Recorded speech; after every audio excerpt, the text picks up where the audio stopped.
I don't know what the hell's going on. Good morning, New York Mets Nation, and welcome to the Bat Cave. I'm your host, the Bat Frie, Kenny Fry, and I don't know what the hell that was. I guess we got a little bit of a skippage there.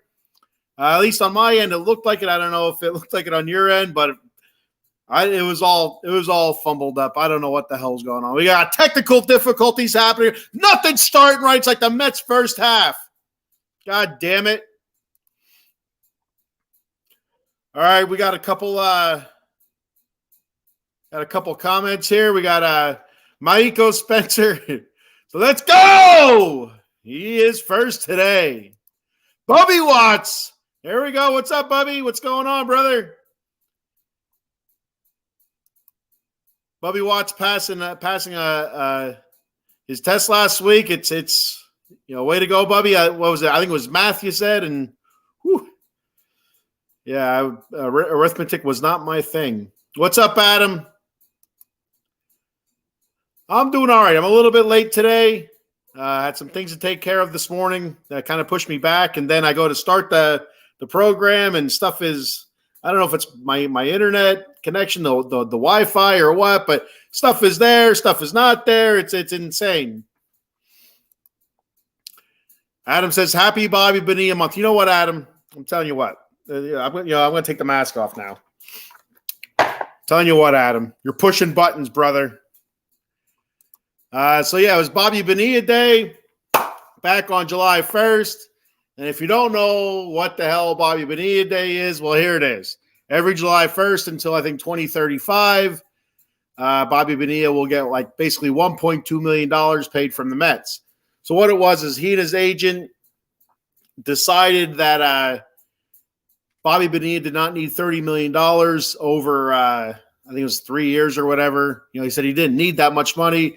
So basically he said, I think they opened up an insurance policy or something with insurance that pushed the deferment of that money out 30 years or something like that. So he gets $1.19 million or something like that every year for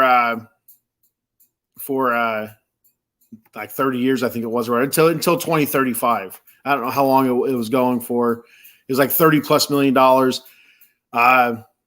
So it's every year, July 1st, it's Happy Bobby Bonilla Day. Hey, Mets, you suck ass. Happy Bobby Bonilla Day.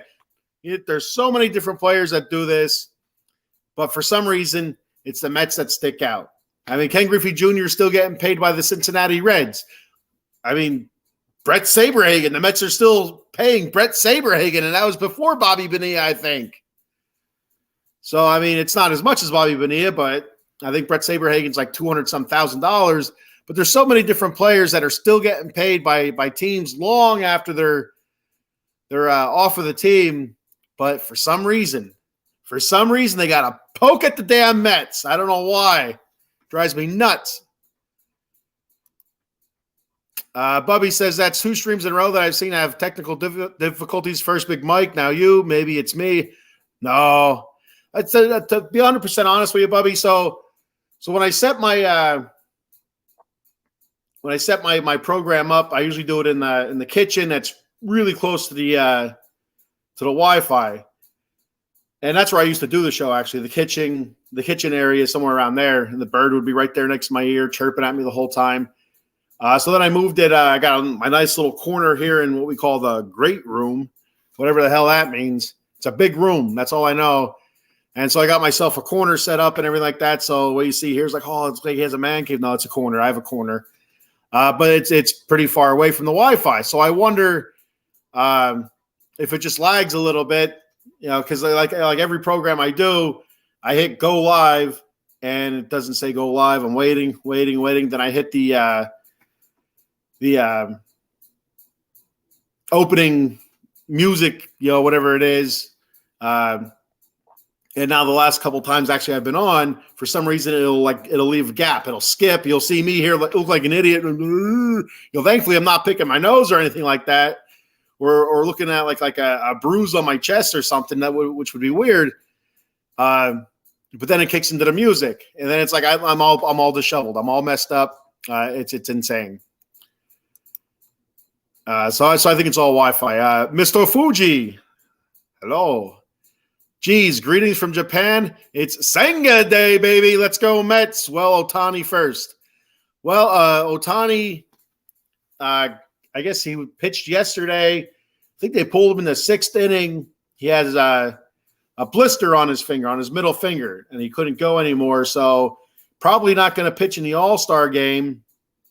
I don't know if they're thinking about putting him on a DL or not for the blister so he could heal. Me personally, I think they just let him hit until All-Star break and just let him rest. Let him go to the All-Star game. Maybe let him hit the All-Star game. I don't know. That's up to them. But I wouldn't let him throw or pitch until pitching a game until it's healed up. But definitely not the All-Star game. It's not worth it. But Mike Trout going out. I think Rendon for the Angels. He got like a shin contusion or something like that, so he might be out a couple days. The Angels, who had a nice little stretch there for a little bit, even cracked the Batcave's power rankings. They've kind of been sliding a little bit, but lots of season to go yet. Bubby Watt says, so it's kind of like Magic Johnson, 25-year contract for $1 million. Yeah, it's exactly like that.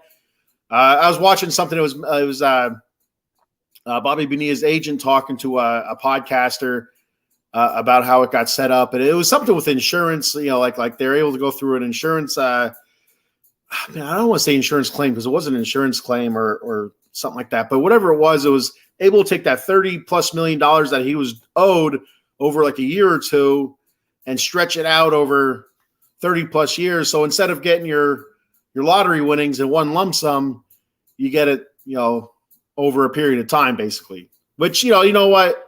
It's actually, fairly smart when you think about it, on his end. Every year feeling a little bit, short in the pocket, like, oh, man, I'm kind of low this week. I can't, buy groceries. Oh, wait, I got that $1.2 million coming up July 1st. All right, we're good. All right, family, we can go to Disney this year. Stuff like that. Adam Glad says it's fun messing with Mets fans. I know. We're easy targets, to be honest with you. Bubby says, oh, yeah, it was a math test. Yep. That's what I thought it was a math test. What kind of math was it? Is it like a geometry, or is it like a calculus or something insane like that? I don't know. I never did well in math. I was always a D student in math, which, surprisingly, I never really got Fs in math. It was always Ds. So I was very steady. Maiko says, I need a corner too. Mike is out for 2 weeks. He has major internet issues. Man, the 4for4 locker room podcast does not catch a break. And there she is, Eileen. We missed you, Eileen. Who hasn't seen on the last couple episodes of podcasts that I do, the Atomic Drop podcast, the Vegas Sports Scene, the Atomic Drop Money in the Bank post pay-per-view episode, whatever the hell you want to call it. We were missing you, Eileen. She says, I think Griffey gets paid too by the Reds.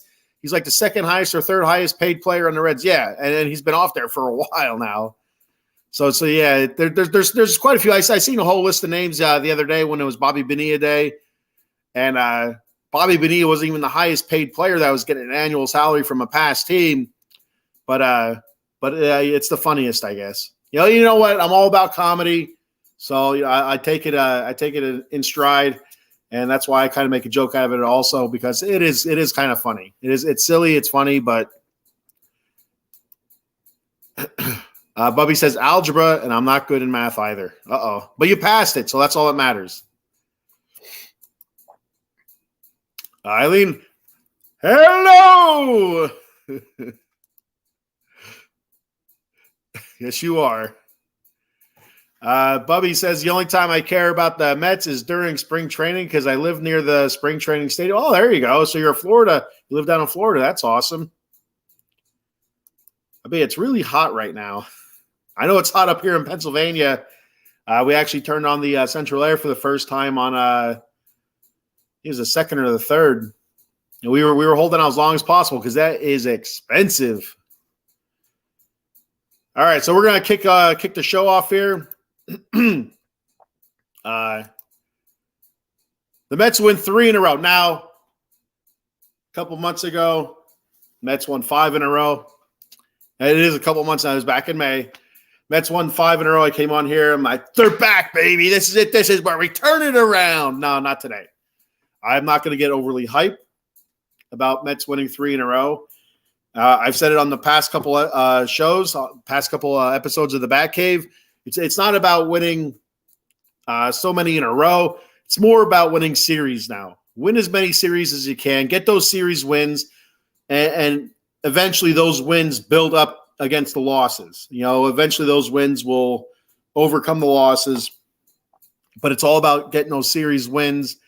And I'll tell you, the series that really hurt us to finish out, to pretty much finish out June was that series loss to Milwaukee, a 4-game set. And we had so many chances to take that series, or at least at the very least earn a split.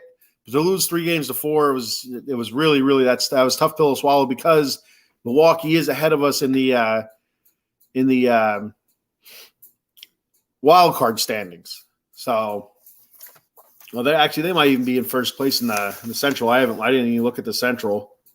Let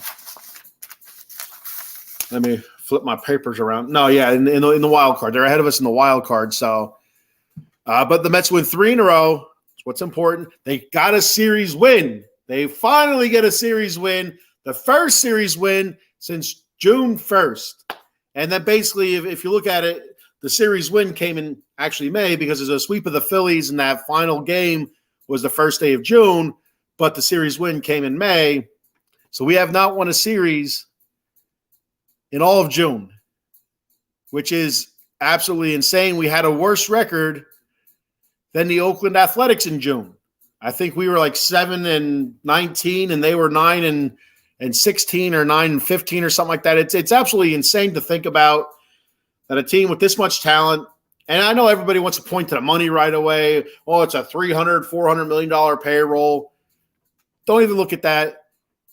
Well, I mean, obviously you're going to look at it, but just the sheer talent on the team, it doesn't make sense that they're not performing. It just does not make sense that they're not performing, and hopefully this is the start of them turning it around, finally getting that series win against the San Francisco Giants, who were coming in, fairly hot. They're coming in hot. So we'll take it. I think they took the first game of the series. We won the last 2, and we come in yesterday, and we took the first game of a series against the Arizona Diamondbacks, another team that's super hot, very young team, very good team, and we were able to muscle our way into a game 1 win there. So Scherzer pitched well. I thought 4 earned runs.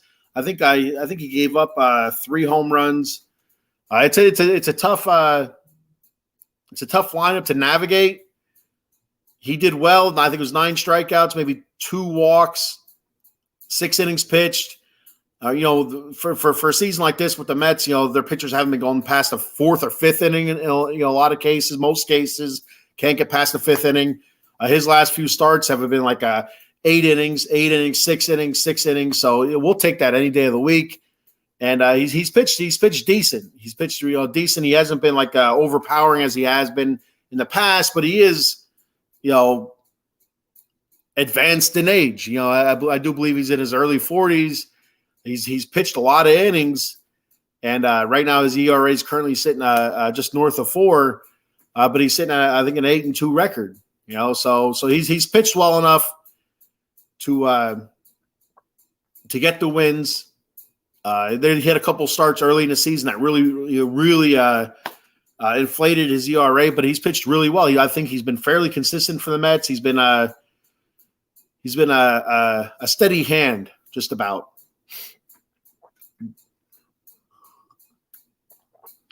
And so it was a nice win to Alvarez with a 467-foot bomb last night, or yesterday afternoon, I guess it would be. A huge spot. He's been struggling a bit at the plate. Every once in a while he'll come up with a big hit or a big home run, but for the most part he's been really, really struggling. And for him to get that big hit there was really good. It should boost his confidence a bit, even though his next his next plate appearance, I believe he struck out with I don't want to say I don't know if the bases were loaded or there was 2 guys on, but it is what it is. You take them when you can get them, I guess. So Nimmo with another home run. So things are looking up. So slowly but steadily. Things are starting to turn around a little bit. Now, again, not overly optimistic. I'm not going to sit here and click my heels, do spinnies in my rocking chair or anything like that. I'm just going to take it for what it is. The Mets won 3 in a row. Whoopee. Nice and calm. Not yelling from the heavens. Bubby says, and happy late 4th of July. Ken, you too, Bubby. I hope everybody had a great 4th of July. And I'll tell you what, Bubby, my 4th of July was okay. So every 4th of July, we go to my aunt's house, the whole family, everybody like in the family on my dad's side will go to my aunt's house, swimming, fireworks, food, all great stuff. A lot of fun there.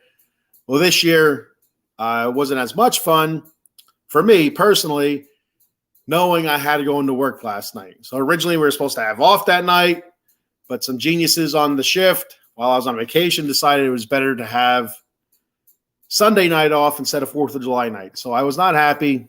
I'm sure they were. I'm glad they got their way and they got to work last night as well. So nothing. That's all I could think about yesterday at the picnic is like, I got to go to work tonight. I got to go to work tonight. Didn't have to go to work tonight a month ago. Now I have to go to work tonight. Fantastic. Way to go. Anyway, get off of that subject because I'm getting annoyed. Us Phillies fans miss Big Mike. I'm sure Big Mike misses you, Adam. Philly fans. Bubby says it's not about how you started, it's about how you finish. Correct. 100% agree. Eileen says, ew, you had to go to work last night. Yeah, it was a long-ass night, too. It was a very, very long night. But, yeah, back to Bubby. It's not how you start, it's how you finish. 100% agree. The season's so long. There's still like 80, 79, 80 games to go yet. The Mets are going to have to win a lot of games. Like I've heard some experts talk about how they need to basically push like a 50 and 30 record somewhere around there just for a chance at the wild card. I don't know about all that. I think the last episode I did on the Bat Cave, they were 9.5 out. Or they're already 6.5 out. They already were able to pick up 3 games in a week. So I don't know about all that, like 50 and 30. There's absolutely zero chance they catch the Braves. The Braves are so good, and it pisses me off to no end. But there's zero chance for the East. Zero, absolutely zero. And if you look at a little bit later on, I'll be doing the standings for the NL East and for the wild card. But if you look at the teams ahead of the Mets in the wild card, there's no team there that really stands out as a stable team. Maybe the Dodgers, maybe the Phillies, but besides that, historically, most of these teams the last couple seasons have not been stable, have not been winning programs. So take that for what it is. But I like their chances. But it's a long road to to navigate. It's by their own making. It's not anybody else's fault. It's their own fault. It's by their own making. But it's too early to give up. So let's see how this month goes. If they can put together a decent month around trade deadline, see what happens, and maybe they're buyers or maybe they're kind of stand pat and just add a couple small pieces. I don't expect too many big things going on for the Mets around the trade deadline, but you never know. So move on to you know what? I'm going to move on to this topic right here since I was talking trades. The Mets make some moves. So there were a couple minor moves the other day. Well, I don't know if it was yesterday or 2 days ago. I think it was 2 days ago. Mets picked up a pitcher, 2 pitchers actually, but they only kept one, which is the again, the experts were talking about the Cohen effect. They're calling it the Cohen effect.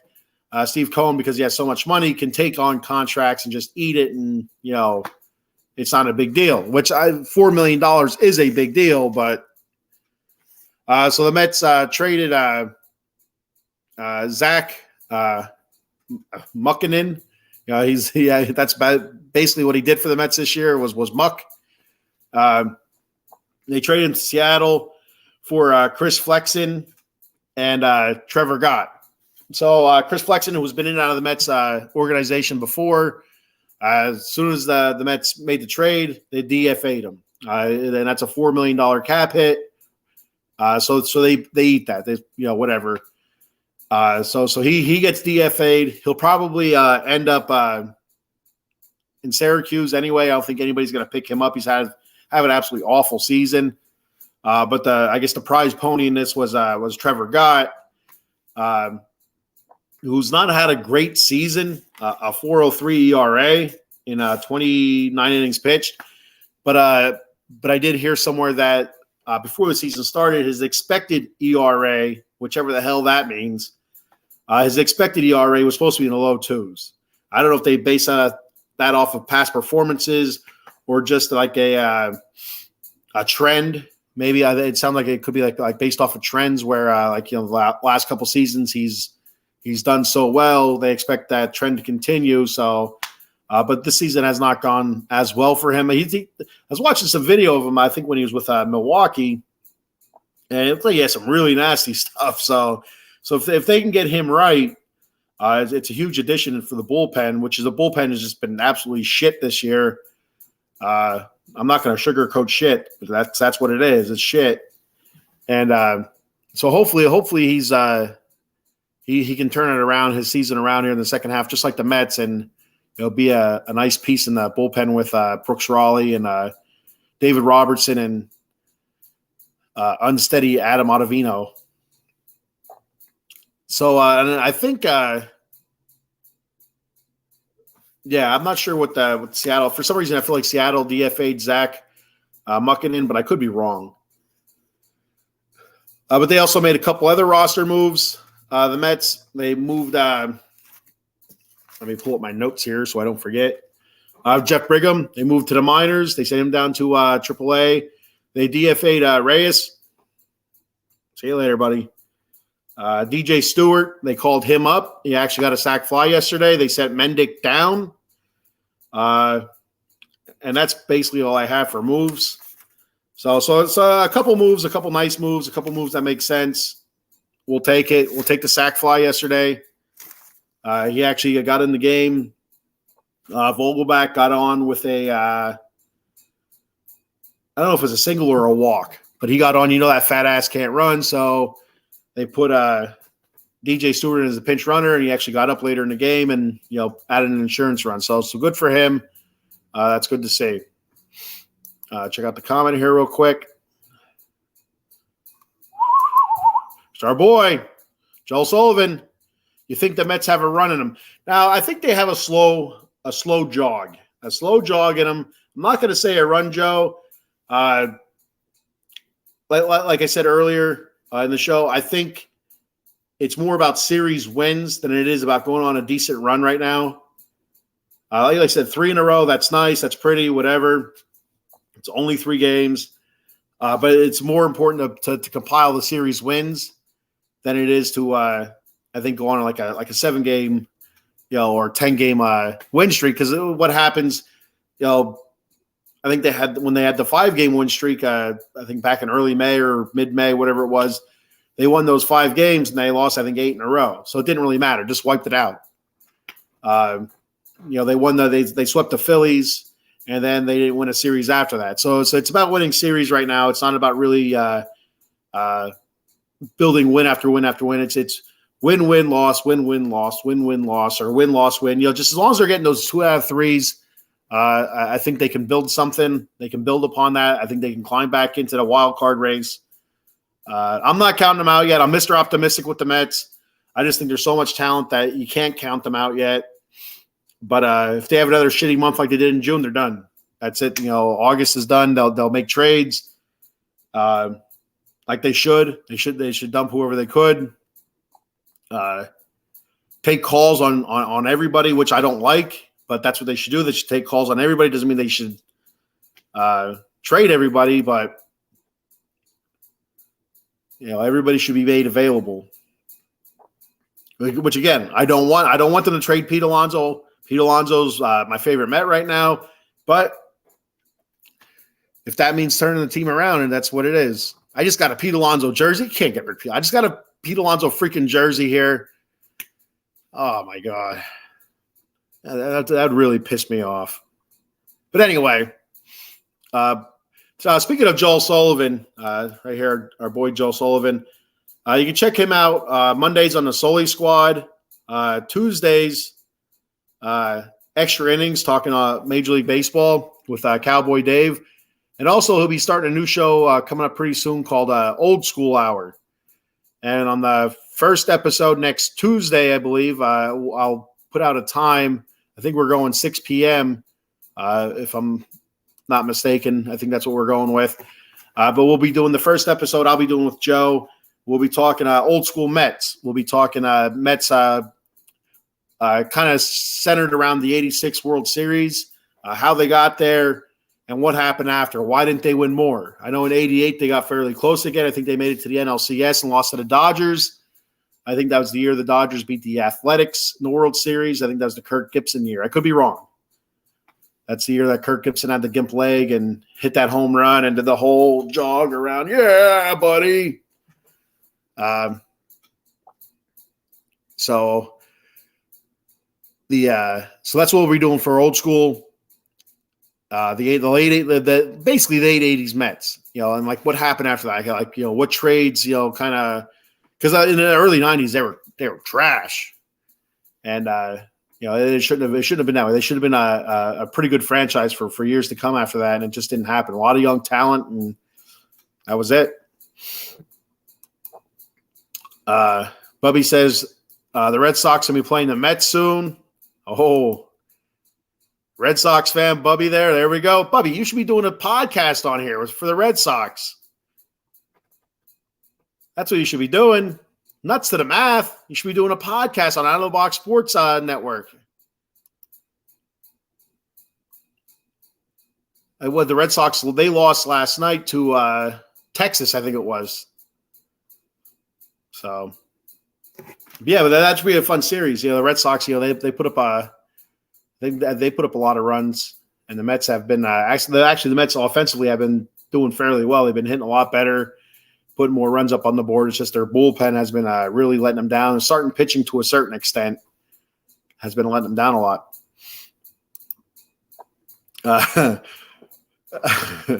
Bubby wants to stay an Out of the Box Sports fan. He wants to stay as the fan, not as the host. Someday, Bubby, we'll get you in here. Maybe even just as a guest. Maybe like get to meet your fans. Get to know your fans. Type of episode or something. That'd be a lot of fun, actually. I see Amish Country Mets fan Nelson. He does something like that on his shows. Like I don't know if he calls it fan talk or something like that, but he'll talk to fans and just talk to them about how they became a fan of that team or whatever, and just about them. It's actually pretty neat. It's interesting. All right, so we'll move on to All-Star talk. Pete Alonso was named an All-Star. The only Met All-Star, which is, I know the Mets stink right now, but it's still kind of surprising because I feel like there's a couple guys that were worthy of it that as of right now did not. Like there's always injuries or whatever, or guys don't want to do it. That they add people to it, but it's getting it's getting kind of late for that. But yeah, so Pete was named to the NL All Stars as a reserve, and he has good numbers. He has good power numbers, I should say. It's batting average wise, 217 doesn't cut it. 25 home runs, 58 RBIs. Near the tops of the league. I think he might lead the league in the NL in home runs. If not, he's really close. RBI, I'm not sure. I feel like he might be behind in RBI. But you have to wonder if part of that is because they want him in the home run derby. So he's into the home run derby again this year. He's going for his third title. So we'll see what happens there. I like watching Pete in the home run derby.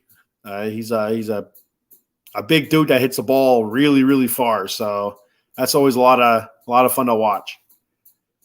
So congrats to Pete. I know he's watching at home in his polar bear robe. Congratulations, Pete. So now we go to some all-star snubs. There were a few. And so I wrote down a couple. The one that really surprised me that didn't make it was Brandon Nimmo. He's had a really good season. It is kind of hard. I was looking at some of the other outfielders like Mookie Betts and what the heck is his name? I can't think of it. From San Diego. I have it. I didn't close it out on my phone because I didn't write it down. I'm like, just in case I forget it. I did forget it. Juan Soto. And Castellanos for Phillies had an absolutely terrific season. So it's hard to get in over him. Acuna, he's basically your MVP frontrunner right now. Corbin Carroll's having a fantastic year for Arizona. He had a home run against the Mets last night. And Mookie Betts. So it's kind of hard to crack that, but I feel like Brandon has had such a great season that he probably could have got in over Lourdes Gurriel Jr. from Arizona. Brandon has a better average, just about as many home runs. RBIs are very close. Brandon has more stolen bases, a better OPS. So, I mean, I don't understand why Gurriel made it from Arizona over Brandon. Brandon's had a fantastic year in the field as well. Some spectacular catches, a couple flubs, but there isn't too many players that hasn't had a couple flubs. But that was the biggest snub to me on the Mets team. And another really big snub was Francisco Lindor. Now, so excuse me. Last week I talked about Lindor, how I didn't think, or it was 2 weeks ago, I didn't think he should be an all-star because of his average. And then we had Nelson and Chris from CPNY Sports chime in. I think it was mostly Nelson, though, kind of breaking it down for me a little bit about Lindor, where he stands compared to the rest of the shortstops. Now, average is down. He's hitting 224, but power numbers, he's way ahead of just about every shortstop there is. Just about, not everyone, but he has better numbers than Dansby Swanson, freaking Dansby. Who else is Ozzie Albies, Austin Riley? I mean, I feel like he has better numbers than than those guys as well, but especially Dansby Swanson. Dansby Swanson's in 261, 10 home runs, 36 RBI, and 4 stolen bases. And you look at Lindor, he's hitting 224, which is 40 points less, but he has 7 more home runs, 20 more RBI. OPS is pretty much the same, 11 stolen bases. I mean, I just don't understand how Dansby makes it over Francisco. I just don't get it. It doesn't make sense to me, but a couple other snubs I thought, in my opinion.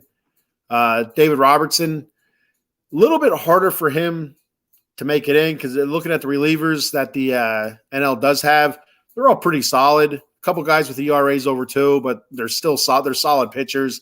But anyway, I still feel like Robertson should have made it. He's sitting there with a 1.93 ERA, 12 saves in 34 games, 37.1 innings pitched. Brooks Raleigh, he's had a terrific season so far. 2.35 ERA in 37 games, 30.2 innings pitched. And Tommy Pham doesn't quite have the amount of at-bats or games played to be really considered for the All-Star team, but I just want to give him a shout-out for his first half. He's been super hot. He's probably been the most consistent Met since probably May.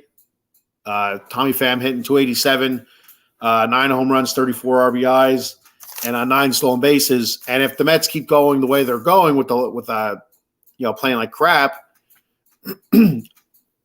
I'd expect Tommy Pham to get traded and getting a decent haul for him because he's a very valuable asset to have. He's fast. He plays the outfield all right. Not great, but all right. And is a terrific bat. Every hit, every time he makes contact, it's a hard hit. Whether it's an out or it's a hit, he puts wood to ball and it's solid. Dugout mug time.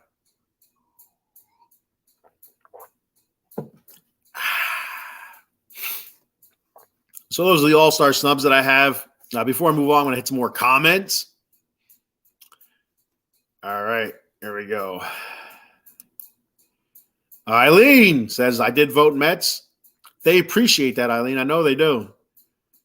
Bubby Watts said, I voted Lindor. I voted for Lindor also. So I think we need to recount. Chris from CPNY Sports Pod. What's up, buddy? You can check Chris out on Interstate Mets show with Nelson from Amish Country Mets Fan. I checked out their first episode. I didn't get the chance to listen to their second episode yet. I'll hit that up probably today or tomorrow. I don't know. Are you guys on? I don't think you're on this week, you said. I think because of the holiday. If I'm wrong, let me know and I could let people know if you're on. Bubby Watts says, I wish Masataka Yoshida got voted in. He's my favorite Red Sox player right now, and he's made a great first impression. Yeah, I've heard a lot of great things about him. I haven't seen him play a whole lot yet, so I don't normally watch the Red Sox. I will a little bit. I'll watch highlights and stuff, but I've heard his name a lot. To be honest with you, our boy Maiko Spencer, he would he's brought his name up a couple times as well. Chris says Tommy Pham stud. Yeah, 100%. He's probably been the most consistent Met. Like I said, through June, late May through June. And every time he hits the ball, it's hard, whether it's an out or not. He's been very consistent. And so if the Mets do continue to play like garbage, which they haven't, the last few games, but if they do, I'd expect Tommy Pham to get dealt and probably maybe get a couple nice pieces for him. Eileen says, I voted anyone who was not a Toronto Blue Jay. So as a Yankee fan, Eileen, is that your most hated rival, the Toronto Blue Jays? And Bubby, who is your most hated rival? I mean, you're a Red Sox fan. Eileen's a Yankees fan. I would think that used to would clash there, but Eileen seems to really hate the Toronto Blue Jays.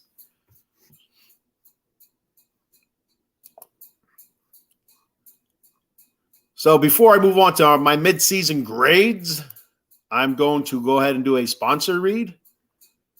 Let me get this off of there first. There we go. Goodbye. Do a sponsor read here as soon as I find it. Where'd it go? I can't find it. Monkey Cold Coffee. Where is it? There it is. I found it. Monkey Cold Coffee. Check them out at monkeycoldcoffee.com. Bourbon chocolate chip infused toasted coconut rum. Fan-freaking-tastic. I can't say enough of great things about their coffee. I personally like the toasted coconut rum. I just finished my bourbon chocolate chip. I think it was Saturday. No, it was Friday. Friday, I finished my bag of bourbon chocolate chip infused coffee, and I opened up the new toasted coconut rum that I got. I drank that all weekend for softball, and loved every second of it. Hot or cold, I use cold brew. I also drank it hot this past weekend. It's good either way. So make sure you get those coffees at monkeycoldcoffee.com. And they also have a newer flavor coming out. It's going to be an unflavored coffee, the Sumatran blend. I believe it is. I believe it's Sumatran. So it's just going to be like a regular coffee. So that will be coming out very soon. And And they also have some swag on their website. You got T-shirts, you got mugs, which I just recently purchased. The tumbler, I have the tumbler. And like I said, the cold brew pitcher, I have that as well. I love the cold brew pitcher. It's super easy to use.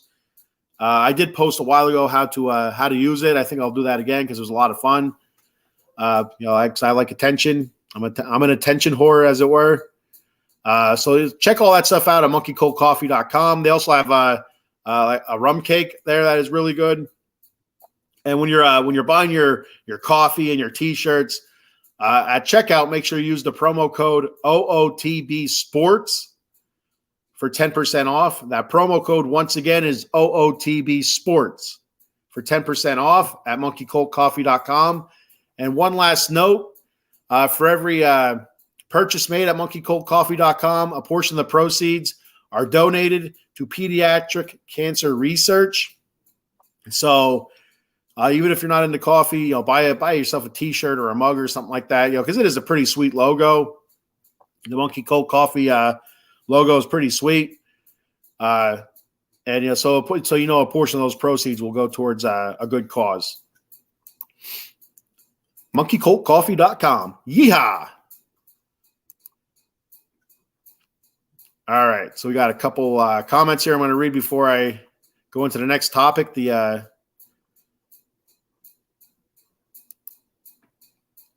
Bubby, whatever you want to, baseball, football, it doesn't matter to me. The all-time, for me, out of all the sports, I'm a hockey fan, I'm a football fan, I'm a baseball fan. Of all the sports, my most hated team, the team I hate the most, that I want to see just, smashed into the ground every time my team or any other team plays them, are the Denver Broncos. I hate the Denver Broncos. As you can see, I'm a Raider fan.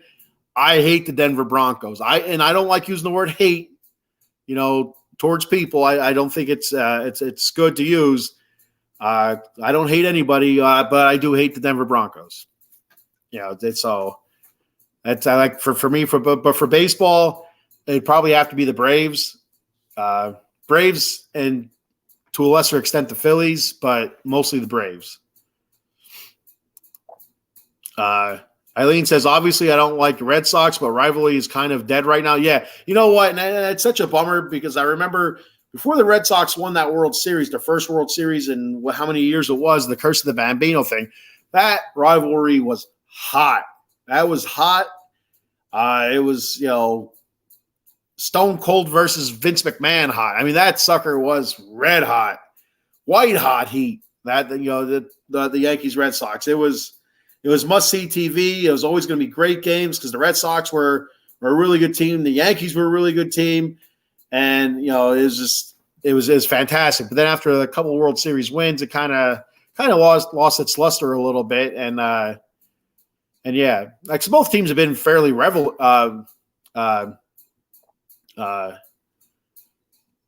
That's the word I'm trying to look for. Both teams have been fairly relevant, all these years, but it doesn't have that same shine as it used to.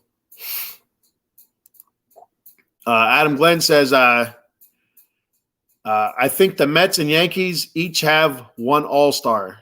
Oh, you know what? I don't know about the Yankees. Yeah, that's a good point. I don't know. Baya Sai says, Batfleck was the best Batman, yes or no?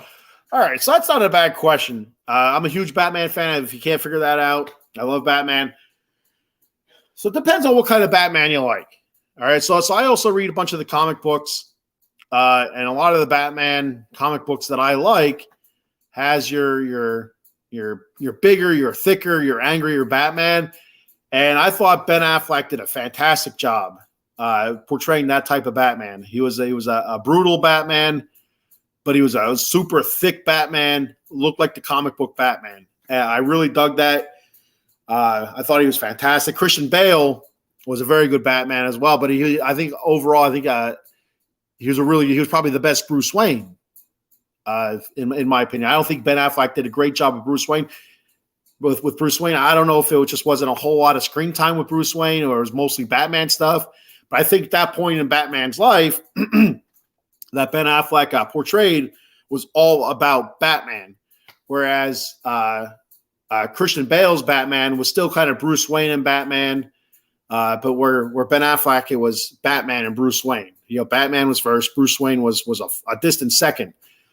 So then you have Michael Keaton's Batman. I didn't see The Flash yet, so I don't. I know Batfleck's in there, Keaton's in there. I don't know what else is in there, so I don't. No spoilers here.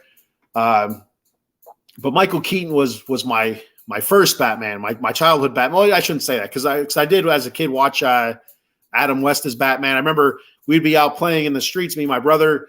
The street lights would come on, and we kind of start, hovering towards the house again. Then about, I think it was like 7 or 8 o'clock at night, my mom would yell, Ken, John, Batman's on, and we'd come running in to watch Adam West's Batman doing the Batusi.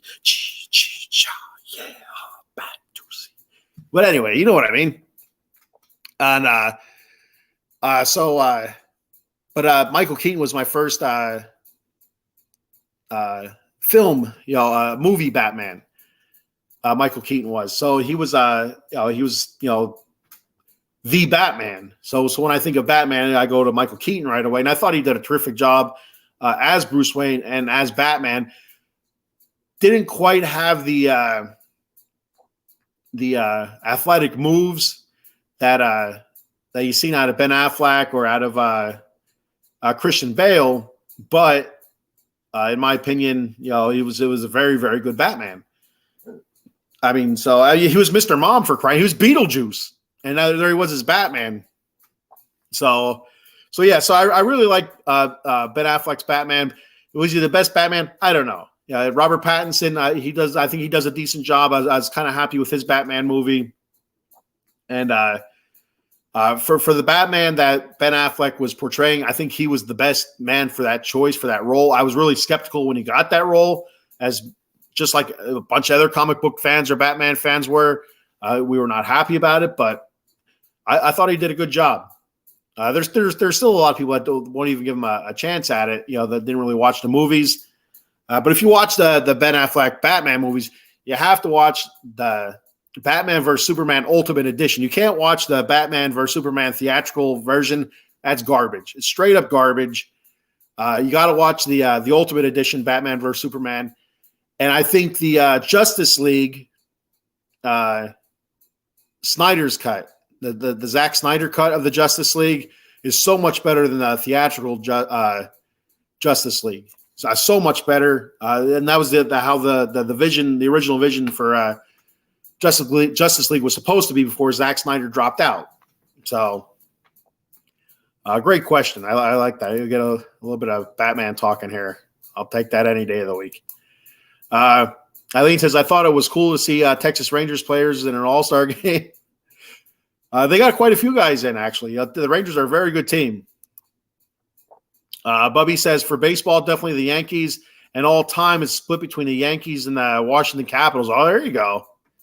You don't hear that too often. It's Bubby, are you a Rangers fan or no? So who do you like in hockey then? I'm trying to think. You're down in Florida.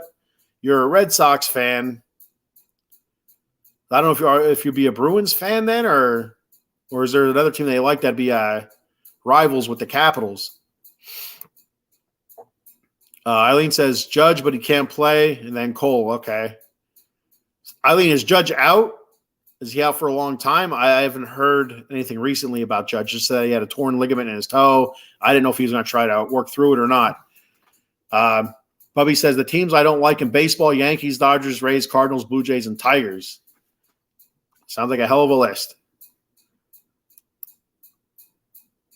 Adam, he remembers.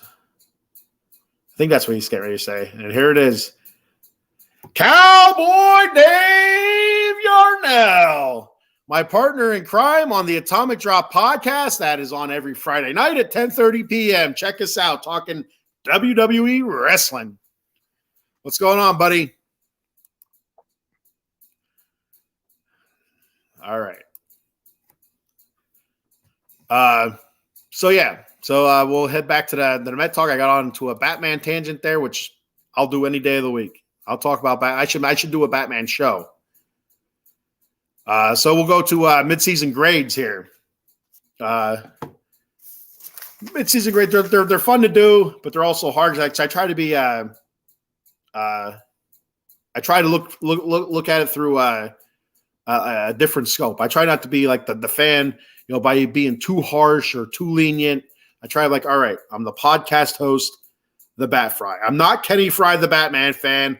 I'm the podcast host, the Bat Frie. I'm going to do it like this, but it's still too hard. I can't separate the two. I can't do it. Whoa. All right. Here we go, Eileen. Pepperidge Farm remembers. That's fantastic. Yep, Family Guy. I even when I read it, I heard Peter's voice. Bubby, I'm all Boston. I grew up in New Hampshire. I hate the Capitals because of someone that I used to know. But the Leafs, Habs, Rangers are right there with them. My one buddy, when we were young, we used to play a lot of street hockey, but he was a huge Ray Bourque fan. Loved Ray Bourque. He was a fantastic player for the Bruins years and years and years ago. Many moons ago. I'm an LA Kings fan. So I'm not a big LA Kings fan. I hate the Sharks. I hate the Ducks. That's pretty much it. Avalanche. I hate the Avalanche. Oilers. I really hate the Oilers right now. Can't stand the Oilers. Adam Glenn says the wrestling show is awesome. Thank you, Adam. Thanks for checking it out. We have a lot of fun doing it. So hopefully I can get on this Friday. Like I said, I'll be traveling to New Jersey for softball, for my daughter's softball tournament. And hopefully I get there in time and able to set up and get her rolling. Dave Yarnell says, Mets win 3 in a row. Streak starts now, my man. So that's something I was talking about earlier, Dave, before you hopped on. Joe Sullivan asked if the Mets can go on a run. I said it's not really about a run right now. It's about winning series. That's the most important thing. It's just putting together some series wins. I'd be happy if they got like 3 or 4 series wins in a row. That really tell me a lot about them. But if they win 7 in a row, they've done this already. They won 5 in a row, and then they lost like 7 or 8 in a row. So it's kind of cancels each other out. So I'm not really looking for win streaks. I'm looking for series wins. That's what they did last year. Last year, it was all about the series wins, and that's what they did, the best up until pretty much September, I think, late August, September, when they started kind of falling apart. It was all about the series wins, though. Bubby says, I love the Red Sox, Celtics, Patriots, and Bruins. Man, you are all Boston. Patriots. My Raiders are Patriots West right now. It was a fumble, by the way, Bubby. Adam says, I remember when the Yankees were good. They're still a good team. They are still a good team. They did make it to the ALCS last year, I believe. I think they lost to Houston, right? Am I not remembering that right? I don't know. Bubby says, plus there were a lot of players on the Caps I don't like. Some are no longer on the team. I'm not a big fan of Ovechkin. I don't know what it is. I have a PlayStation 4. I play NHL 21, and Ovechkin's the cover guy. And just seeing his big Neanderthal-looking head there on the screen every time I turn it on, irritates the shit out of me. I mean, being a Kings fan, I'm a Gretzky fan, and Ovechkin's creeping up on his goals record, but that doesn't really bother me all that much. I just don't like Ovechkin. I don't know what it is. All right, so mid-season grades here. So I'll start off with pretty much your everyday players, a couple of the bench players. Then I'll hit the bullpen, some of the bullpen guys, and then I'll do the starting pitching. Let me get a dugout mug sip here. Oh, man. All right. So we got Nimmo. So far this season, hitting 280, 13 home runs, 41 RBI, 841 OPS. It's had a really good season. I gave him a B+. I was kind of lingering at A. He kind of fell off a little bit. He was hitting over 300 for a portion there in April and May, but he's kind of dropped down. He was down in the 270s, but he's kind of pulling it back up again. Power has been there. He's been getting on base a little bit more regularly. So I'll give Nimmo a B plus. Starling Marte has been a huge disappointment this year, hitting 256, 5 home runs, 28 RBIs, 650 OPS. The one good thing is he has 22 stolen bases. I think that is the only good thing from Starling Marte right now. He did have a home run. Was it last night or was it the previous game? I'm not sure now. I don't remember. But I gave him a D. I just feel like I was expecting so much more out of him. I'm just not getting it yet. He's one guy that if the Mets continue to struggle, you could potentially see on a trade block. But I think that might be a contract that'd be hard to move. Francisco Lindor hitting 224, 17 home runs, 56 RBIs, with a 758 OPS, 11 stolen bases. I gave him a B, mostly because of his power numbers. His power numbers are up. I said they'd be up this year. I felt like you'd hit home run wise, 25 to 30 home runs. I was leaning more towards 30. And I said his RBIs I felt like would be over 100 again, but I thought he would be hitting closer to 270, 280. And I feel my thought was he'd steal, I think 20 bases. I said so. He's on that pace. He's on pace for that. His average down to 224 though is not it's not where it needs. That's not it can't stay there. He has to be able to get it up to at least 250, 255. I think before the season's out. I'd call that a nice win there. Jeff McNeil, another huge disappointment this season. Your NL batting champ. I think he had the highest batting average in the whole league last year, hitting 259. 250 freaking 9. 3 home runs, 24 RBIs, and 667 OPS, just not getting on base. It seems like every time he's up, he's popping it up. I mean, I don't know what it is, but McNeil's really, really struggling. There has to be something else underlying with him. I don't know what it is. Maybe he shouldn't choke up anymore. Maybe he just go the opposite way. So I gave him a D. Pete Alonso hitting 217, which is shit. 25 home runs, 58 RBIs, 821 OPS. Power numbers are there. He's producing. Like last night, 0 for 5 though. So it's too many games like that. Hitting 217 is not going to cut it. It has to be better. He has to be better. I did give him a B minus though because of his power numbers, but that average, he should be an A. He should be an A. I was leaning towards C, but again, I'm the fan, so I do it with my heart instead of my brain. Beatty hitting 249, 5 home runs, 21 RBI, a 678 OPS. I gave Beatty a C plus. He's been somewhat consistent. His power isn't quite there yet. I think it'll come along. Maybe not this year, maybe next year. But he kind of gets a little bit of a pass being a rookie and stuff like that. I'll give him a pass. But overall, I don't think he's having a bad season. I give him a C plus. Francisco Alvarez hitting 215, 14 home runs, 29 RBIs, and 743 OPS. I gave him a B minus simply because his power numbers have been good. Another big home run last night. And I thought he's played catcher really, really well.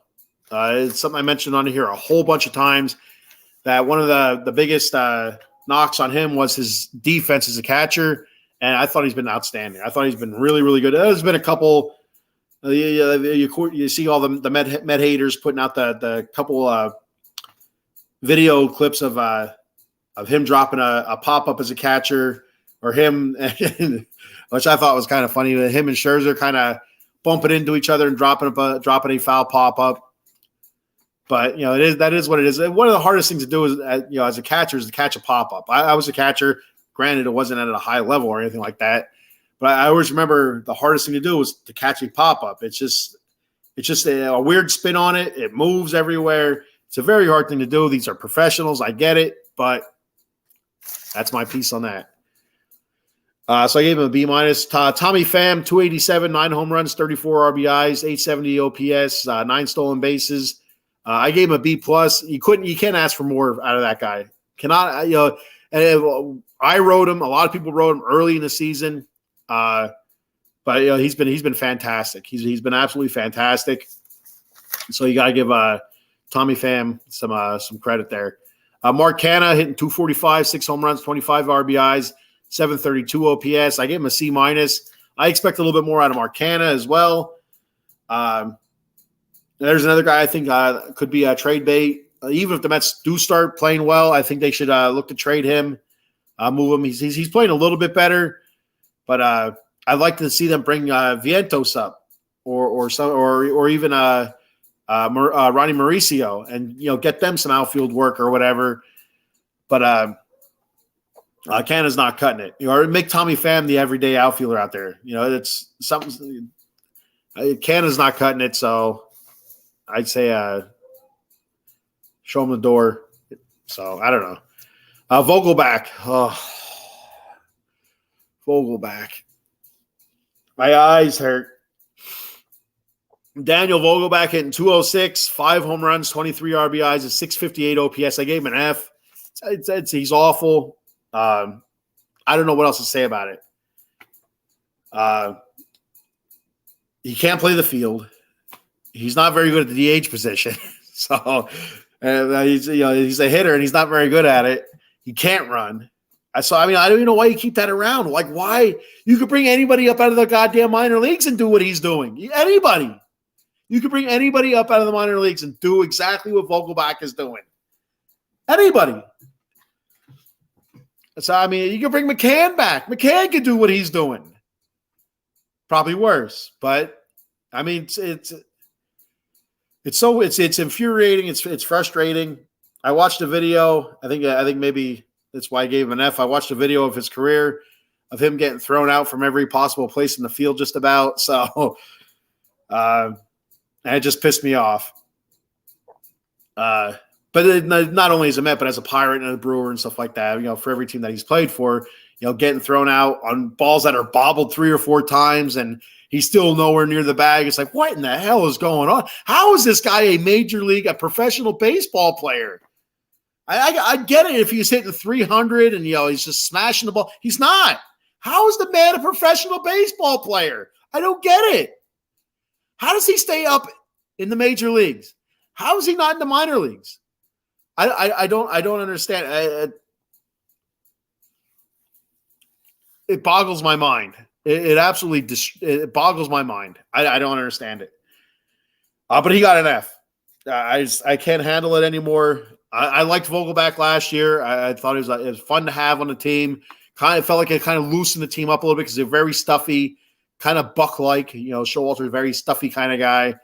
They kind of took on his persona last year, I thought. And Vogelbach, I felt like kind of lightened the mood a little bit. The jolly, Humpty Dumpty looking guy. Not anymore. No, we're done with that. That's over with. Not jolly at all. So before I get into the relievers, I'm going to hit a couple comments before I get too far behind. Let me see where I last left off. Okay, I think that was right here. Bubby says, plus there were a lot of players in the Caps I don't like. Oh, no, we did read that one already. He said you lost real bad to Tampa. Yeah, did lose real bad to Tampa. Thank you. Ovechkin really irritates me, so I know. Because he's the Caps player. But yeah, you understand. And here again, got to respect him. I do respect him. That's a thing. He's a fantastic player. He's been playing at a high level for a really long time. Even this past season, I don't know his exact goal amount, but I think he had over 30 goals, 40 goals maybe. And I think he's in his 40s. Props to him, absolutely. CPNY Sports, Chris says, get Canha and Vogelbach out of here. See you later, fellas. Get them out of here. That's what I say. It's absolutely 100%. Especially Vogelbach. You're not going to get anything for him. I don't just get a bucket of balls or something. Say we'll give you Daniel. we'll pay him the rest of his salary. Just give us a bucket of balls, so we can say we got something for him. Balls are expensive, so you know what? If you get a bucket of balls for him, that's a win. 37. Okay, I thought he was a little bit older, but still, that's up there in age. Hockey's a very physical sport. And I could be wrong, but I think he's a physical offensive player too. I think he kind of. I could be wrong with that though. I don't know. I feel like he mixes it up a good bit. So back to the grades. We'll hit the bullpen now, which is shit. So overall, the position players, I gave a C+ to. I feel like that's kind of high, but I feel like they're playing better, most of them. So we got Brooks Raleigh, 1-1 with a 2.35 ERA and 30.2 innings pitched. I gave him a B+. I thought Raleigh's been fantastic since we brought him in this year. He's been very, very good, and whenever we needed a stop, he'd be able to do it. We just need him to come in more often. Jeff Brigham, thank God that guy's down in Syracuse. Leave him down there with McGill. He's 0-2 with a 5.16 ERA. I gave him an F. Absolute garbage. Watching him blow game after game after game. Going in there, big spot after big spot. Just I don't know why the hell Buck just kept why Buck kept going. I don't understand. I don't want to go all Frank the Tank here. I don't know why Buck would keep going to that guy. Drew Smith, the other one, not De Leon. I can't think of his name right now. Sorry, Dominic Leone. That's it, Leone or whatever the hell his name is. Why do they keep going to these guys? I don't understand it. There has to be somebody else better in our system. There has to be. All right. So I gave Brigham an F. David Robertson, 2-2 with a 1.93 ERA, 12 saves, and 37.1 innings. I gave him a B+. I think he's been very good, surprisingly good, because I figured his age. I thought he pitched well for the Phillies last year, but in the playoffs, kind of a little bit iffy. So I was worried if he could carry that over into with the Mets, but no, he's been fantastic. A sub-2 ERA, he's been very good. And there's a couple times where he had to pitch more than one inning. So, oh my God, he had to pitch more than one inning. But that's how it is with bullpens today. Adam Ottavino, 0-3 with a 3.86 ERA. I gave him a C. I expected so much more out of Ottavino. So bummed. I wanted the Mets to sign either him or Lugo. I wanted him to sign both. When Lugo left, because Lugo wanted to be a starting pitcher, I think he went to San Diego. The Mets signed Ottavino. I'm like, all right, we got one of the two. I'm cool with that. But he's not been the Ottavino from past seasons, especially last year. Last year he was fantastic. This year it's been so up and down. He's also blown a couple games. Just couldn't hold. Couldn't do his job. So Drew Smith, 3.3 with a 4.45 ERA. I gave him a C-.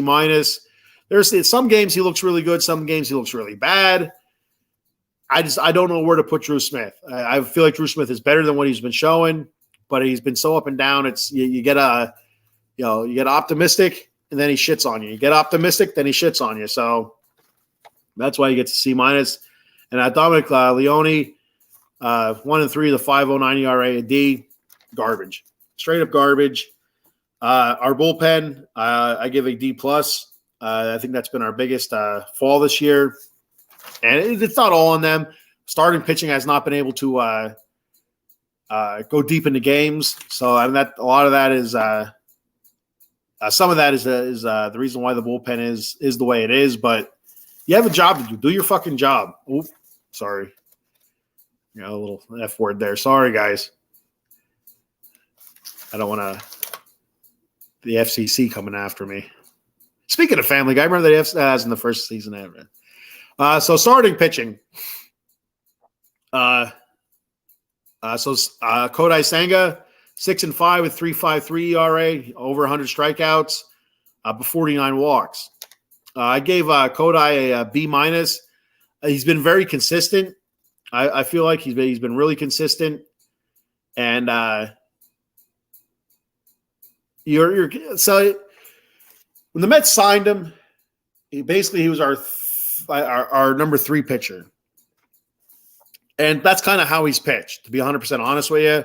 A 3.53 ERA, you look at that, the number 3 pitcher, that ain't bad. That's pretty good for a number 3 pitcher. He could be more, though. You've seen games where he could be much more than that. It's all about control, I think, with him. You see his 101 strikeouts to 49 walks. So every 2 strikeouts he's walking a guy. So it's really that's a struggle. If he's able to keep his control, if he's able to to strike people out, which he hasn't had really an issue with, it's all been about walking guys. Getting a high pitch count, only making it to through 5 innings.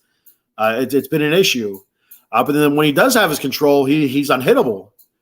So I think he's pitching like where he's at in a rotation, a number 3 pitcher. But I think he can be more than that. I think he can be a 2. Verlander 3 and 4 with a 3.66 ERA. I gave him a C+. We were all expecting maybe not so much the Cy Young Award winner Verlander, but something a little bit closer to that than what we're getting. There's times where he'll have 2 or 3 starts in a row where he's fantastic. He looks like that guy where he's giving up no earned runs or 1 earned run, going deep into ball games. Then he'll have 1 or 2 clunkers in a row. So again, no consistency. And that's a theme. That's a running theme there. But I gave him a C+. Scherzer 8 and 2 with a 4.03 ERA, 94 strikeouts. I gave him a C+ as well. He's been our most consistent pitcher. Just expecting more out of him. That's all. I feel like he's pitched well, but he as a number 1 or number 2 pitcher, that's not good enough. A 4.03 ERA is not good enough. That's what you expect out of somebody like Tyler McGill or David Peterson. Or not David Peterson. The other Peterson. Yeah, David Peterson. Yeah, I'm right. Yeah, I was thinking David Robertson. David Peterson. So that's kind of what you expect out of those guys. Your 4 or 5 pitchers. That's not what you want out of your ace, or one of your aces anyway. He's pitching like an ace hole. Cookie Carrasco 2 and 3 with a 5.94 ERA. I gave him a D. It's been limited for him this year with injuries and stuff like that, but he's been garbage. He's not pitched well. I think his last time out, he actually did have a good start, though. I could be wrong, though. Tyler McGill started the season all right. He's 6 and 4 with a 5.17 ERA, currently in AAA Syracuse. I gave Tyler an F. He started out well, but it's been a shit show ever since. Like his first 2 or 3 starts, he looked pretty good. A couple starts after that, he looked okay. Then it's just been downhill after that. And then we go to David Peterson, 2 and 6, 6.61 ERA. I gave him an F as well. But on a plus note, he was recalled from Syracuse. Last 10 innings pitched, only 1 earned run. So, granted, one was 6 innings, the other outing was 4 innings.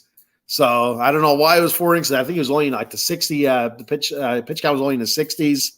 I think. I'm not sure why it went 4 innings.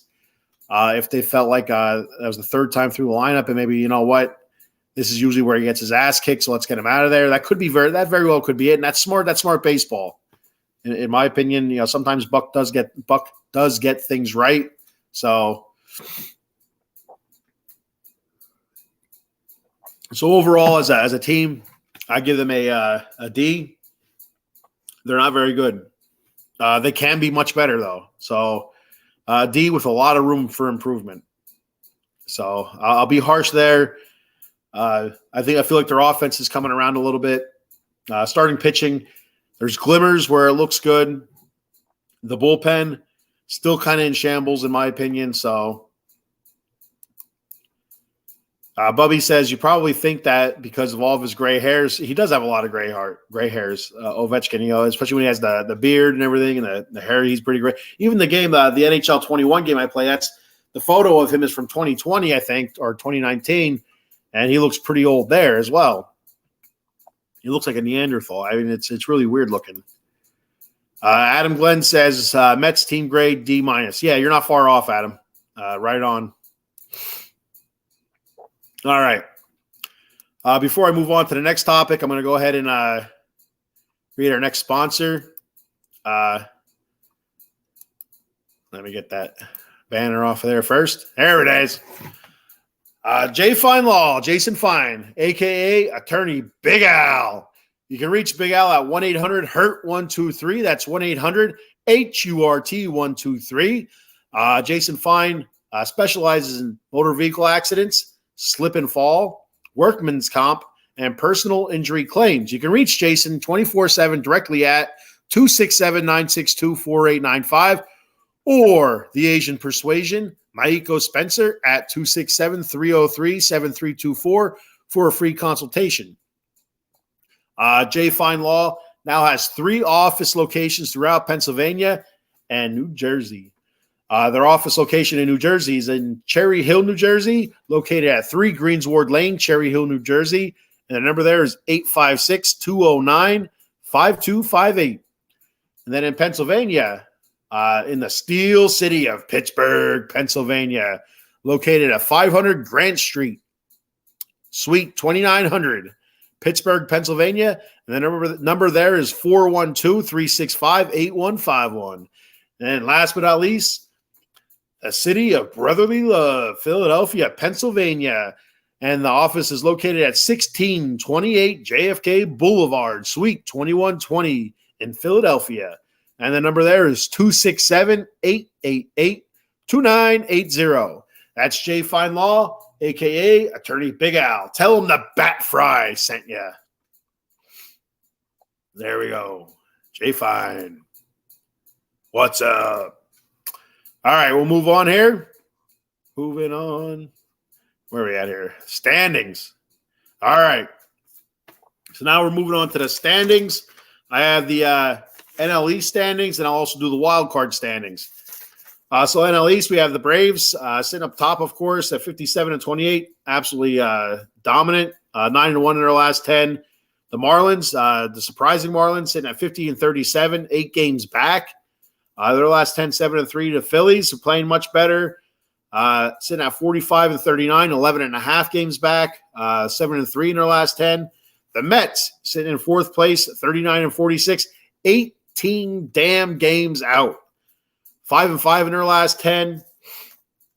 And then last but not least, bringing up the rear, the Nationals. They're sitting at 34-51, 23 games back, 6-4 in their last 10. So, yeah, so the Mets are done in the East. There's no way, 0 chance that they come back in the East and do anything. I don't even think they get back to double digits, under double digits in the East. That's the Braves division there. They have it wrapped up nice and neat. So let's move on to the wild card. Leading the wild card so far right now is the Marlins, 50-37. The Dodgers, 47-38. And the last spot goes to the Phillies as of right now, 45-39. The Giants and the Brewers both have 46-40, are just like 2 percentage points behind the Phillies. Pittsburgh sitting at 40-45, 5.5 games back. San Diego 40-46, 6 games back. And the Cubbies 39-45, 6 games back. And then you have our beloved Metropolitans sitting at 39-46, 6.5 games back. So that's where, if we're going to make the tournament, that's where we got to go through. We got to go through the wild card, which is fine. You look at a lot of these teams that are ahead of us. The Cubbies, not stable. The Padres, they have the roster to be stable, to be very good. They're playing like the Mets are, though. They're playing like crap, because there's a lot of talent on that San Diego team, just not playing well. Pittsburgh, again, not stable. Milwaukee, very up and down. Like I said, it's a real bummer that the Mets dropped that series to them, 3-4, because that would have been nice to have, because the Brewers are ahead of them. But the Brewers, 1 week they're world beaters, the next week they're getting beaten by the world. So you just never know. Same thing with the Giants, San Francisco Giants. With their roster, I don't expect them to hang on. They're sitting at 46-40. I see them falling back some as well. Now, these three teams here, the three teams at the very top, the Phillies. Now, last year, when I talked about the Phillies, I praised the Phillies all season last year. I felt like the Phillies were a team that's just waiting to bust out. I felt like they're a scary team to play in the playoffs. I don't know if I feel that way this year about them because their starting pitching has been really iffy. But they're still a really good roster team. And they have a lot of really good players on that team. So they're a team I don't see falling back so much. The Dodgers are the Dodgers. They're a very good roster team as well. So I only see them going. Those two teams I see pushing forward yet. I see those teams. Even the Dodgers, I see them going for the division title. My opinion is that Arizona is going to fall back into the pack a little bit because they are so young, and I just don't think they're at that point where they're a full season of winning yet, in my opinion. Last year, second half of the season, they played fantastic. This year, first half of the season, they played fantastic. I think they're going to fall off a little bit in the second half of the season. Then you have the Miami Marlins. I think they'll come back to the pack. They're sitting at 50-37. I don't think they're going to maintain that. I think they're going to start falling back to the pack. They've had some really big surprises there. Luis Ariz has been fantastic. I've mentioned this before. I don't know how he's not getting more chatter as an MVP candidate because the Marlins are playing good baseball right now. He's flirting with He's flirting with 400. Why he's not getting the recognition is I'm not really sure. But I think the Marlins are going to fall back a bit, and so it's there. It's the wild card is there. There's 3 spots in the wild card, and I can see the Mets trying to grab one. I at least making a run at it anyway. But we can't look ahead at the Marlins. We can't look up at the Dodgers. We can't look up at the Phillies. We got to look at the Cubs. The Cubs are first. Get over them. You look at San Diego, and you pass them. Then you look at Pittsburgh. You got to look at the team that's straight above you. You cannot look at the very top and go for that. You got to look at what's above you, climb that rung first, then the next rung, then the next rung, then the next rung. And that, in my opinion, that's how you have to play it as a team. You're not chasing the Marlins. You're chasing the Cubs right now. So I'm like Confucius, the Batcave Confucius. Confucius say, all right. Bubby says, gotta go. Ken, I'll see you later. Go Sox. Thanks for checking it out, Bubby. I'll talk to you later. Like I said, tune in Friday night to the Atomic Drop podcast, talking professional wrestling. And Vegas Rob makes his triumphant return to the Vegas sports scene this Saturday night. So be sure to check that out.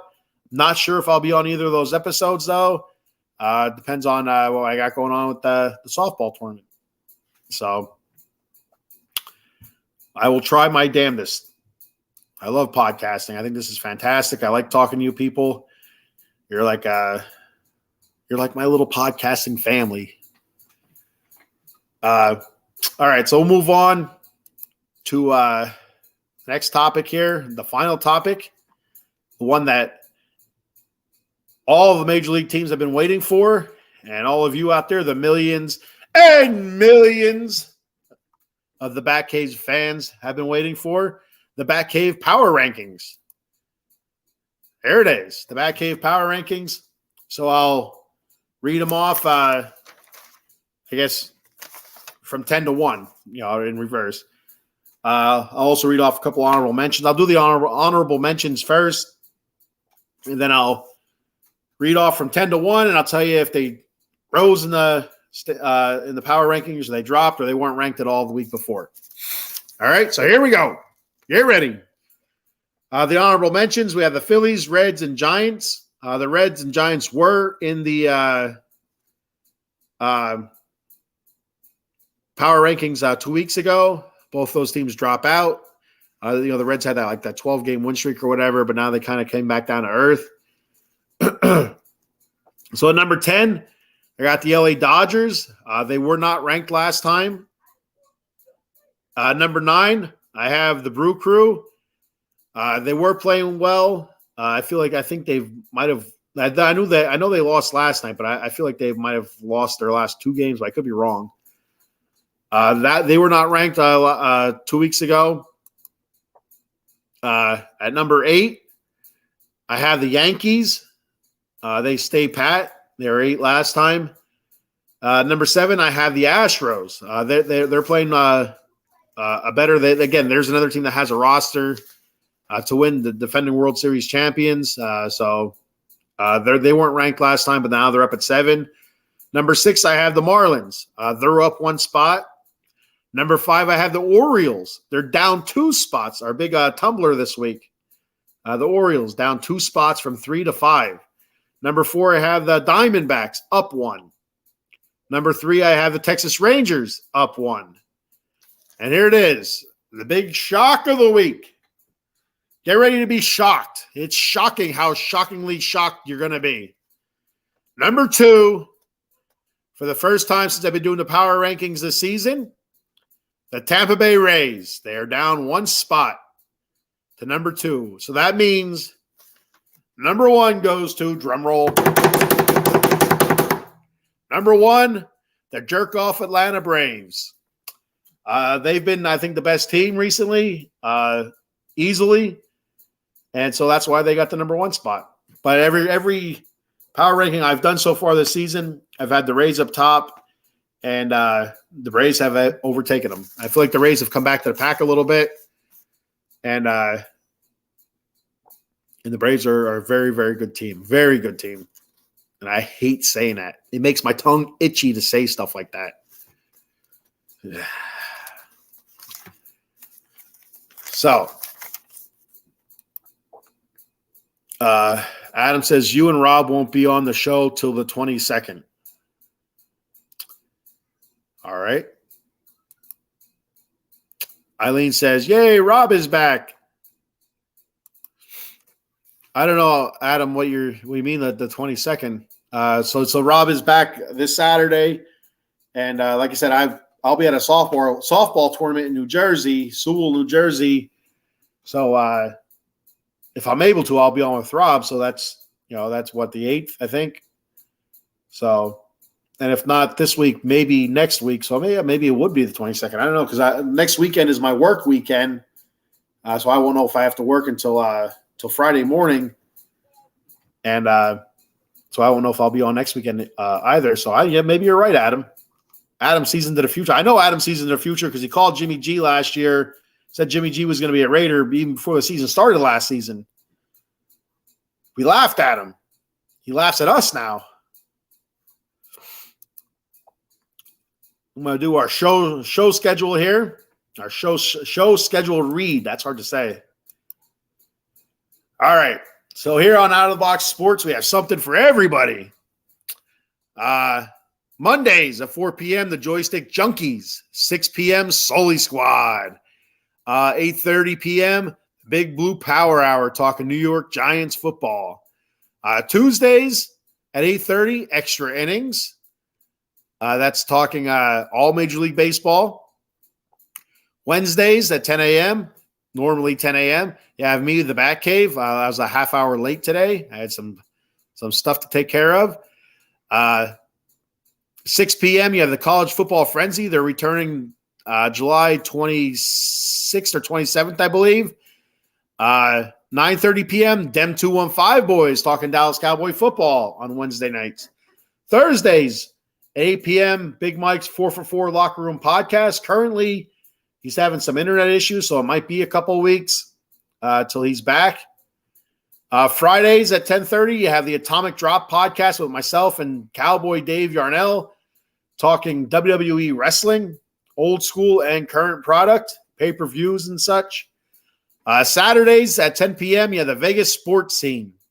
And coming soon, Saturdays at 11 a.m., Fuji's Philly Flair. I'm talking not just Philly sports, but like Philly entertainment in Philadelphia and stuff like that. Commander's Gridiron Show coming, I believe, July 25th. Talking Washington Commanders football. NFC East Roundtable. We'll be talking New York Giants, Eagles, Cowboys and Commanders. Now we have all four represented. Pre and post games for the Eagles, Cowboys, Giants, Notre Dame Fighting Irish. A debate shows in the works, and the old school hour, like I mentioned earlier. The old school hour, myself and Joe Sullivan will be doing the first episode together next Tuesday, I believe at 6 p.m. And we'll be talking 1980s Mets, centered around their 86 World Series championship, how they got there, and what the hell happened afterwards. Why didn't the Mets win more than one? What happened? I can't wait for that. That's going to be a lot of fun. So be sure to check that out. And if anybody's out there interested in starting a podcast, want to do a podcast on something you're interested in, your sports teams or anything else that's out of the box, like I said, maybe I should do a show on Batman. But I think if I do another show, I think the wife will stab me in the throat. She might. I don't know. I'm not going to push that button, though. That's something I don't want to find out. So here's the Fuji's Philly Flair. Saturdays at 11 a.m. And last but not least, the Not Your Average Jane's 14U girls softball team that I coach, my daughter plays for, looking for donations. Every little bit helps. Costs for everything go up every year. Like I've mentioned numerous times about the cost of balls, the cost of we us coaches, we pay for what they call bow nets out of our pocket, and chalk line for fields when we have home game friendlies and stuff like that. Tournament fees are way up, insurance is up, so every little bit helps. Just $5, $10, $20, whatever you want to give. You don't have to give anything. It's just just out here. So every little bit helps and is very much appreciated. And if you want to start a podcast, there's the information for that. And I'm back. Got a comment here before I head out, before I go to bed. Adam says he's always right. I don't doubt you, Adam. I don't doubt you for a second. Not anymore. Not after the Jimmy G thing. I will never doubt you. All right, so that's all I got for today.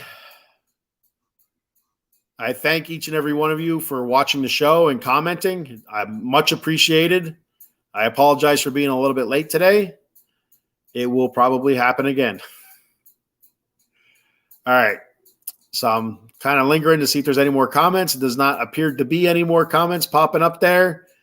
We also have another sponsor coming soon, Vegas Varsity Sports. We'll have more information on them coming up very soon.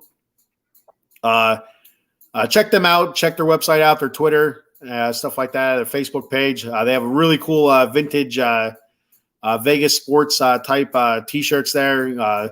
Running Rebels, Raiders, Golden Knights, stuff like that. Check their stuff out. Some really neat swag there. So give them a look. But they're a sponsor coming up here very soon. So thanks everybody for checking it out. Be sure to tune in next Wednesday, 10 a.m. To the Bat Cave. Same bat time, same bat channel. Let's go Mets.